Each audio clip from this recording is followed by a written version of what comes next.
သားသမီးတွေဟာကြီးပြင်းလာတဲ့အခါမိဘတွေစီကနေအချိန်နဲ့ငွေကြေးတွေ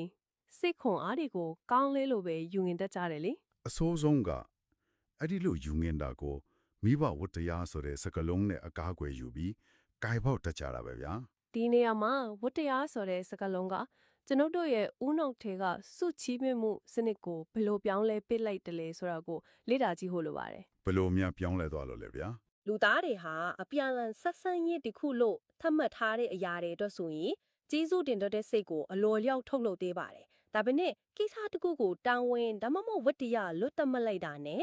အေးကျေးဇူးတင်စိတ်ပျောက်သွားတာပေါ့နော် လုံးဝကိုပျောက်ကွယ်သွားတာပါရှင်။ဒါဟာသူတို့လုပ်ပေးရမယ့်အရာပဲလို့ဦးနောင်ကဆုံးဖြတ်လိုက်တဲ့အခါအဲ့ဒီလုပ်ရက်ကိုဖြည့်ဆည်းပေးလို့လည်းပျောက်ရွှင်မှုမခံစားရတယ်လို့မဖြည့်ဆည်းပေးနိုင်တဲ့အခါမှာတော့ပြင်းထန်တဲ့ဒေါသနဲ့မကျေနပ်မှုတွေကိုသာခံစားရပါတော့တယ် အဲ့ဒါတိတ်ကိုမှန်ကန်တဲ့ရှင်းလင်းချက်ပဲဗျာဆိုလိုတာက